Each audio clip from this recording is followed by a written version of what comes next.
आज के कार्यक्रम में मेरे साथ मंच पर उपस्थित भारत सरकार के स्वास्थ्य मंत्री डॉक्टर हर्षवर्धन जी, एम्स ऋषिकेश के अध्यक्ष समीरन नंदी जी, उत्तराखंड के लोकप्रिय मुख्यमंत्री और मेरे मित्र भाई त्रिवेंद्र रावत जी, भारत सरकार के एचआरडी मिनिस्टर और यही देवभूमि वीरभूमि के जनप्रतिनिधि श्री रमेश निशंक जी। अभी अभी हमने एक प्रस्तुतिकरण प्रेजेंटेशन देखा और देखकर आश्चर्य होता था कि ऋषिकेश एम्स का ये प्रेजेंटेशन है क्या। मैंने बहुत सारे अस्पतालों का विजिट भी किया है, ढेर सारे अस्पतालों में मैं ध्यान से निरीक्षण भी किया है, मगर उत्तराखंड के ऋषिकेश के अंदर एक परिपूर्ण सभी विभागों के साथ एम्स की कार्यवाही देखकर दिल को सात अर्थ में संतोष, आनंद और गौरव की अनुभूति होती है। मैं प्रोफेसर रविकांत को बहुत बहुत बधाई देना चाहता हूं कि आपने बड़े खंत से इस संस्थान को आगे बढ़ाया है। प्रोफेसर मनोज कुमार गुप्ता जी, यहां पर उपस्थित सारे जनप्रतिनिधि, प्रोफेसर बंधु भगिनी और आज के कार्यक्रम के उत्सव केंद्र ऐसे जो यहां से विकसित होकर जाएंगे, ऐसे 248 भाइयों और बहनों, मैं आज देवभूमि वीरभूमि में आया हूं तो सबसे पहले भगवान बद्री विशाल और बाबा केदारनाथ को प्रणाम कर कर मेरी बात की शुरुआत करता हूं। आज यहां पर 248 युवा शिक्षा का अंत कर कर समाज जीवन में जाने के लिए निकले हैं। नाम तो हम दीक्षांत समारोह रखते हैं, मगर जीवन में कभी भी अंत नहीं होता। ये आपके लिए एक नई शुरुआत है, आपके जीवन की नई शुरुआत है। तो उस मौके पर मैं आपको बहुत बहुत शुभकामनाएं देता हूं कि ईश्वर आपको बहुत यश दे, आपके व्यक्तिगत जीवन में बहुत प्रगति हो और जिस उद्देश्य के साथ यहां आपको पढ़ाया लिखाया गया है, जिस उद्देश्य के साथ इस विषय का ज्ञान आपको दिया गया है, वो सारे उद्देश्यों की परिपूर्ति आपके माध्यम से हो। और विशेषकर पेशेंट जब आपके सामने आए तब इसके अंदर आपको पेशेंट दिखाई पड़े, वो पेशेंट आपके अंदर भगवान देखता है, इसकी अनुभूति हमेशा आपको होती रहे, ऐसी शुभकामनाएं मैं देना चाहता हूं। मित्रों, आज मैं जब यहां आया हूं तब मैं इतना कहना चाहता हूं कि कुछ साल पहले, अगर 20-25 साल पहले हर्षवर्धन जी जब डॉक्टर बने होंगे, आपके प्राध्यापक जब डॉक्टर बने होंगे, 3 दशक पहले अगर आप डॉक्टर बनते तो एक अलग प्रकार की स्थिति में आपको जाना था।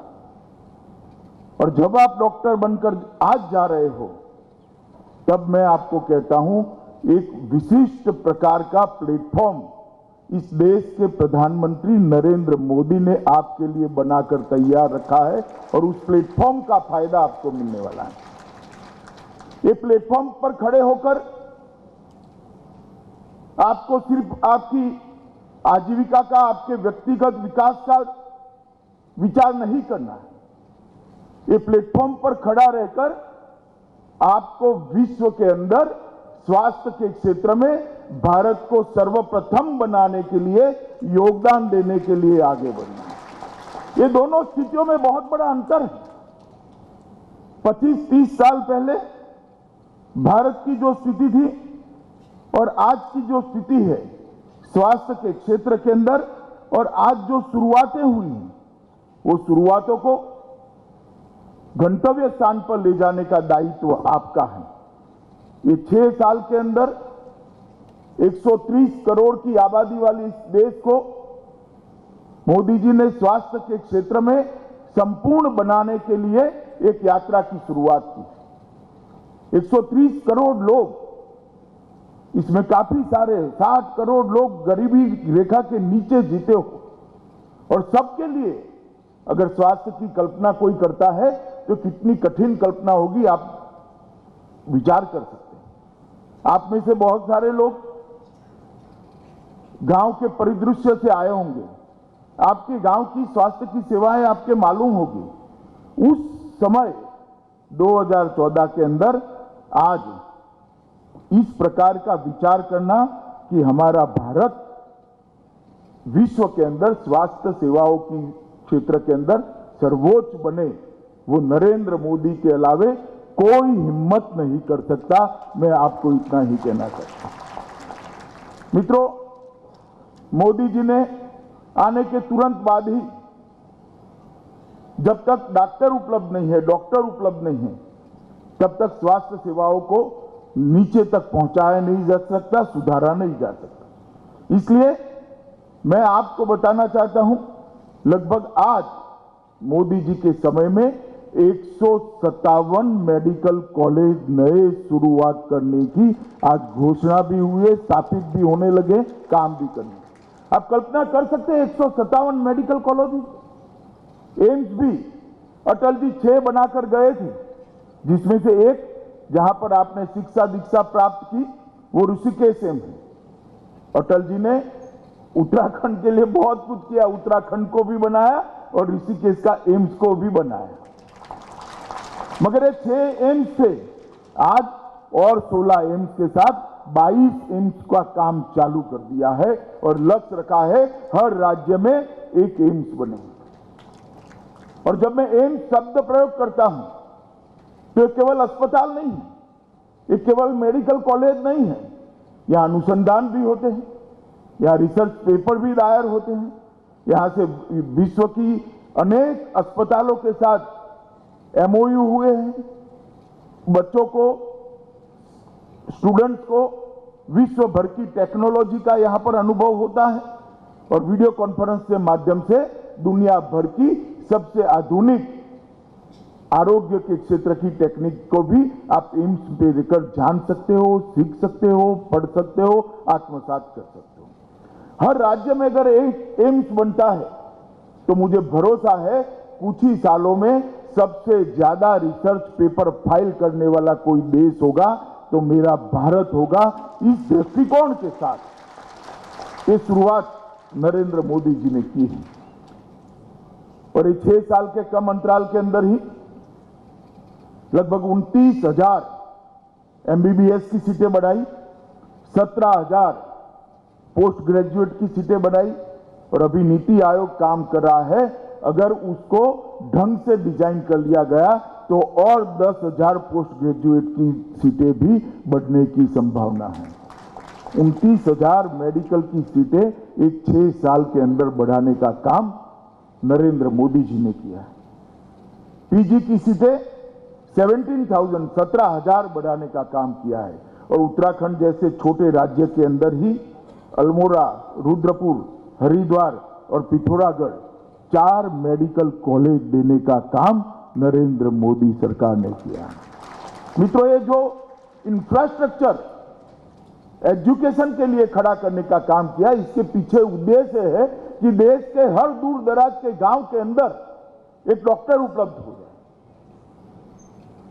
हर दूर दराज के गांव के अंदर एक डॉक्टर उपलब्ध हो जाए, हर तहसील सेंटर पर एक पोस्ट ग्रेजुएट डॉक्टर उपलब्ध हो जाए। अगर ये इंफ्रास्ट्रक्चर खड़ा नहीं करते हैं तो आरोग्य को सुधारने की दिशा में हमारा देश आगे बढ़ने का स्वप्न देखने का हमें कोई अधिकार नहीं। और मित्रों, मैं आपको कहना चाहता हूं कि सिर्फ इंफ्रास्ट्रक्चर बनाकर रुके नहीं हैं, इसके साथ ढेर सारी योजनाओं को जोड़ा है। सबसे बड़ी योजना है प्रधानमंत्री आयुष्मान भारत योजना। आज आप यहां से शपथ लेकर डॉक्टर बनकर क्षेत्र में जाएंगे। मैं आपको बताना चाहता हूं मित्रों, दुनिया की सबसे बड़ी स्वास्थ्य की योजना, वेलफेयर स्कीम अगर कोई देश में चलती है तो मेरे और आपके देश भारत में चलती है। 60 करोड़ से ज्यादा लोग, 10 करोड़ से ज्यादा परिवार, 5 लाख तक का उनका पूरा खर्चा स्वास्थ्य का, कोई भी रोग हो जाए, ब्रेन स्ट्रोक हो जाए, हार्ट अटैक हो जाए, कैंसर की बीमारी हो, 5 लाख तक का पूरा खर्चा वो परिवार का 1 साल के अंदर भारत सरकार उठा रही है। 5 लाख तक का खर्चा। 60 करोड़ लोग जो स्वप्न में भी नहीं सोचते थे कि हमें एक अच्छी स्वास्थ्य की सुविधा उपलब्ध होगी। अपेंडिक्स का भी ऑपरेशन कराना पड़ता था तो खेती की जमीन गिरो रखकर कराना पड़ता था। ऐसी स्थिति में जीने वाले लोगों को 5 लाख तक का पूरा खर्चा आज भारत सरकार दे रही है। मैं आपको इसलिए कह रहा हूं मित्रों कि आपके लिए कितना बड़ा पोटेंशियल, कितना बड़ा रास्ता नरेंद्र मोदी सरकार ने खोला है। 60 करोड़ गरीब सरकारी खर्चे से 5 लाख तक का पूरा स्वास्थ्य लाभ वो करा सकते हैं। और कई राज्यों ने, जैसे उत्तराखंड है, उसने सर्व अटल स्वास्थ्य योजना कर पूरे नागरिकों के लिए योजना कर दी। हिमाचल ने पूरे नागरिकों के लिए योजना कर दी। ढेर सारे राज्य ऐसे हैं जिन्होंने इसको एक्सटेंड भी किया है। तो संख्या राज्यों की मिलाकर 60 करोड़ से भी बहुत आगे जाती है। और आज मैं इतना कहना चाहता हूं कि 12.38 करोड़ फैमिली ई कार्ड जारी करने का काम समाप्त हो गया है और अब तक 91 लाख से ज्यादा पेशेंट एक योजना का फायदा उठाकर अपना ऑपरेशन सफलतापूर्वक हॉस्पिटलों में कर चुके हैं। 2.5 साल के अंदर करीब 1 करोड़ लोग जो कभी ऑपरेशन कराने की कल्पना ही नहीं कर सकते थे, उनको ऑपरेशन करने की सुविधा उपलब्ध कराने का काम ये नरेंद्र मोदी सरकार ने किया। और मित्रों, प्रधानमंत्री जन औषधि केंद्र, अभी मोदी जी ने एक बहुत बड़ा कार्यक्रम किया था। लगभग 6200 जन औषधि केंद्र है जिसमें 1 करोड़, हर महीने 1 करोड़ से ज्यादा परिवार सस्ती दवाइयां लेते हैं। जो कैंसर की दवा 6500 रुपये में मिलती है, वो वहां पर 750 रुपये में मिलती है। मैं आपको स्केल बता रहा हूं। लगभग ये 728 जिलों के अंदर ये योजना पहुंच चुकी है। और ढेर सारे, चाहे हार्ट में स्टेंट लगाना हो, चाहे घुटना बदलना हो, ये सारों का कीमत को रेगुलराइज कर आज गरीब के लिए आरोग्य उपलब्ध कराने का काम किया है। और मित्रों, मैं आपको बताना चाहता हूं कि संस्थागत डिलीवरी, इंस्टीट्यूशनलाइज डिलीवरी को कर माता मृत्यु दर और बाल मृत्यु दर को ड्रास्टिकली कम करने का काम, इस दिशा में भी भारतीय जनता पार्टी की मोदी सरकार ने ढेर सारे काम करे हैं। और इस सब के लिए लगभग 69,000 करोड़ का बजट इस बजट के अंदर स्वास्थ्य विभाग के अंतर्गत दिया गया है। और सिर्फ इतना ही नहीं, उन्होंने, मोदी जी ने अपने विजन से 4 टुकड़ों में स्वस्थ भारत की काम को, भारत को स्वस्थ बनाने के काम को बांटा है। सबसे पहला, बीमारी ही न हो, इसके लिए योग, फिट इंडिया और मिशन इंद्रधनुष। योग के माध्यम से ज्यादा लोग योग को अपनी दिनचर्या का हिस्सा बनाएं। और योग ये सबसे ज्यादा बीमारियों को रोकने वाला योग और उसके आसन सबसे ज्यादा बीमारियों को रोकने वाले एक एक्सरसाइज है। और हम अगर इसको अपने दिनचर्या का हिस्सा बनाते हैं तो बीमारी आने की बहुत संभावना कम रहती है। उन्होंने खेलो इंडिया और फिट इंडिया की शुरुआत कर युवाओं को एक निश्चित दिशा निर्देश दिए हैं। किस रास्ते पे जाइए, अपने शरीर को स्वस्थ रखिए। और फिट इंडिया के कार्यक्रम को भी मोदी जी ने स्वयं प्रमोट किया और मिशन इंद्रधनुष के माध्यम से सारे टीकों का एक कैलेंडर बनाकर बच्चा बचपन से ही अपनी रोग प्रतिकारक शक्ति को बढ़ा ले और पूरा जीवन फिट रहे, इस प्रकार की शुरुआत नरेंद्र मोदी जी ने की। दूसरा स्टेज क्या है, अगर इसके बाद भी बीमारी हो तो अच्छा इलाज होना चाहिए। अच्छा इलाज अच्छे अस्पतालों के अलावे संभव नहीं है। जैसे मैंने कहा 22 एम्स इसके लिए काम कर रहे हैं, मेडिकल कॉलेजेस इतनी बड़ी संख्या में, और लगभग लक्ष्य रखा गया है कि हर तीसरी लोकसभा में एक मेडिकल कॉलेज बनाने का लक्ष्य हम 2024 के पहले पूरा कर देंगे। और एक मेडिकल कॉलेज बनती है तो सारे के सारे विभाग इसके अंदर होते हैं और फ्री इलाज की भी व्यवस्था होती है। और मेडिकल कॉलेज बन गए, अस्पताल बन गए, अगर डॉक्टर उपलब्ध नहीं है तो क्या होगा। तो इसके लिए मैंने कहा 29,000 MBBS की सीटें और 17,000 पोस्ट ग्रेजुएट की सीटें बढ़ाने का काम किया है। और ये सब होने के बाद अगर इलाज कराने के लिए पैसा नहीं है और दवाई लाने के लिए पैसा नहीं है तो इंफ्रास्ट्रक्चर भी पड़ा रहेगा। तो जिन पर अपना पैसा खुद खर्च कर सकते हैं उनके लिए तो वो करेंगे, मगर जो नहीं कर सकते ऐसे 60 करोड़ लोगों के लिए प्रधानमंत्री आयुष्मान भारत योजना और सस्ती दवाइयों की उपलब्धि, सस्ते उपकरणों की उपलब्धि कराकर एक चतुर्मुख योजना भारत को फिट बनाने की, स्वस्थ बनाने की नरेंद्र मोदी जी ने शुरू की है। मित्रों, ये विजन मैंने ढेर सारे देशों के डेवलपमेंट के नक्शे को मेरा स्टडी करने का स्वभाव है, करें। मैं बताता हूं, दुनिया भर के स्वास्थ्य क्षेत्र में आज सबसे अच्छे से अच्छे देश होंगे। इतनी विपरीत परिस्थिति में से 6 साल के अंदर एक कार्य योजना बनाकर, एक चहुमुखी विकास की योजना बनाकर, इतने कम समय के अंदर इतना बड़ा रास्ता कोई देश ने नहीं काटा है। मैं आपको भरोसे के साथ कह सकता हूं कि 2030 आते आते स्वास्थ्य के क्षेत्र में हर क्षेत्र के अंदर भारत दुनिया में सबसे प्रथम पंक्ति के देशों में आप मिलता है। चाहे शिक्षा का क्षेत्र हो, चाहे R&D का क्षेत्र हो, चाहे इंफ्रास्ट्रक्चर उपलब्धि का क्षेत्र हो, चाहे 108 का जाला बुनकर कम से कम समय में पेशेंट को अस्पताल में पहुंचाने की व्यवस्था करनी हो, चाहे इसकी माली हालत ठीक हो ना हो, उसको दवाइयां और अस्पताल की उपलब्धि करानी हो, हर क्षेत्र में भारत समग्र विश्व के अंदर आगे निकलेगा, इसका मुझे बहुत भरोसा है। मित्रों, आज जब आप यहां से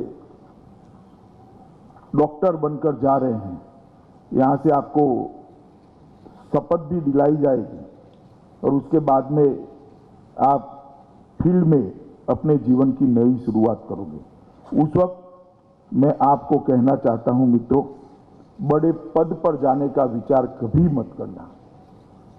बड़े पद पर जो लोग बैठते हैं उनको दुनिया भूल जाती है। बड़े व्यक्ति बनने का विचार कर कर जाएंगे तो दुनिया हमेशा आपको याद करेगी। बड़ा पद प्राप्त करना बहुत सरल है क्योंकि वो अपने लिए प्राप्त करना होता है, मगर बड़ा व्यक्ति बनना है तो दूसरों के लिए जीना पड़ता है। डॉक्टर साहब ने कहा कि बहुत डाइल्यूशन हुआ है। हो सकता है कि मेडिकल प्रोफेशन के लोगों को लगता हो, मगर मेरे जैसे पेशेंट रहे लोगों को तो लगता है आज भी डॉक्टर पेशेंट के लिए भगवान ही होता है, उसमें वो भगवान के बाद सबसे ज्यादा श्रद्धा रखता है। एक गरीब आदमी, गरीब माँ, गरीब बच्चा, गरीब वृद्ध व्यक्ति जब आपके सामने आता है और आपको अगर उसमें आपका काम दिखाई पड़ता है तो कभी सेवा नहीं कर सकते। अगर इसके अंदर सेवा का और संवेदना का भाव ऐड हो जाता है तो मैं जरूर मानता हूं वो आप में भगवान देखेगा। और ये भाव अगर आपके मन में रहा तो मुझे लगता है कि आपको एक अच्छे डॉक्टर बनने में कोई तकलीफ नहीं आएगी। मित्रों, विवेकानंद जी को आपने पढ़ा होगा, सुना भी होगा। ढेर सारी बातें स्वामी विवेकानंद जी ने कही है, मगर एक बात मैं हमेशा याद रखता हूं।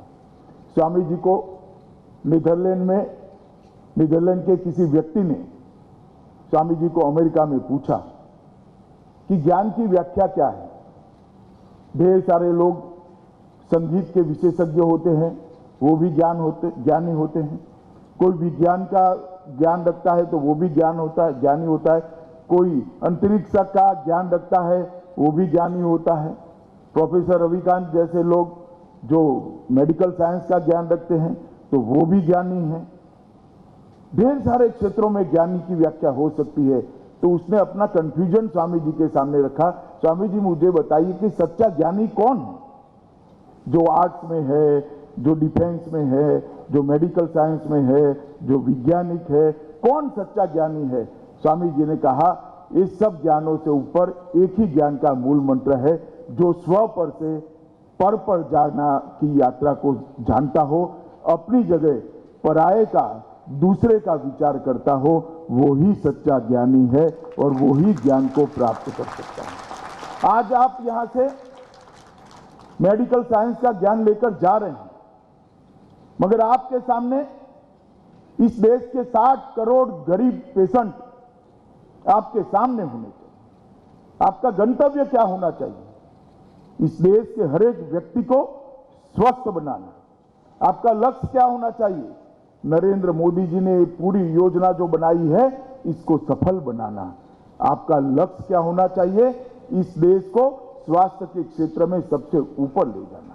मित्रों, समय आ गया, 70 साल हो गए देश की आजादी को। अब तक हम बड़ा नहीं सोचे। मोदी जी ने हमारी जनता का, हमारे देश का, हमारे जनमानस का सोचने के स्केल को बदला। एक जमाना था कि हम जनसंख्या को बोझ मानते थे। आज मोदी जी ने सिखाया, आज 130 करोड़ लोग हैं, जनसंख्या कम होनी चाहिए, परंतु 130 करोड़ लोग, 130 करोड़ का मार्केट भी है। हम मानते थे कि हमारे देश में पढ़ाई लिखाई कम है। आज इस तरह की सोच डेवलप हो रही है। दुनिया में सबसे ज्यादा ग्रेजुएट अगर कहीं है तो भारत में है, सबसे ज्यादा इंजीनियर कहीं है तो भारत में है, और कुछ ही समय में सबसे ज्यादा डॉक्टर कहीं पर होंगे तो भी वो भारत में होंगे। सबसे ज्यादा वैज्ञानिक भी अगर कहीं होंगे तो भारत में होंगे। 130 करोड़ का देश, महान परंपराओं वाला देश, सबसे युवा देश, इसके लिए दुनिया में दूसरा स्थान नहीं हो सकता। हमारे लिए प्राकृतिक, नेचुरली दुनिया के सबसे ऊपर का स्थान बना है। और आज सौभाग्य से एक ऐसा नेता मिला है जिसमें ये विजन भी है, ये प्लानिंग भी है और वहां जाने का साहस भी है। पूरी दुनिया भारत के नेतृत्व को आज स्वीकार कर रही है। उस वक्त जब आप फील्ड में जा रहे हो तो आप सबको मेरा यही बात मैं कहना चाहता हूं कि आप इस देश को स्वास्थ्य के क्षेत्र में नंबर 1 बनाने के लिए, स्वास्थ्य के क्षेत्र में दुनिया में सबसे ऊपर ले जाने का लक्ष्य ले जाकर निकलिएगा। इस संस्थान से मैं मानता हूं आपका भी ईश्वर बहुत भला करेगा और देश का भी बहुत भला करेगा। जब मैं गुजरात में मंत्री था तब मंत्रिपरिषद के सभ्यों की एक कमेटी बनी थी और बॉन्ड की अमाउंट बढ़ाने की बात थी। ग्रेजुएट होने के बाद, डॉक्टर होने के बाद कम से कम इतने समय देश में रहना पड़ेगा, इसका बॉन्ड देने की हमारे यहाँ गुजरात में व्यवस्था थी। मित्रों, मैं आप सभी को अपील करना चाहता हूं कि रिसर्च यहाँ रहकर करिए, अनुसंधान यहाँ रहकर करिए, अपनी करियर को यहाँ रहकर बढ़ाइए और गांव के अंतिम से अंतिम व्यक्ति के साथ जुड़कर इस देश को स्वस्थ बनाने का, फिट बनाने का लक्ष्य लगाकर आप लोग निकलिए। आपके जीवन में बहुत ईश्वर आपको प्रगति दे और आपकी सभी इच्छाओं को पूर्ति करने वाला यशस्वी जीवन दे, यही ईश्वर प्रार्थना के साथ मेरी बात समाप्त करता हूं। वंदे मातरम।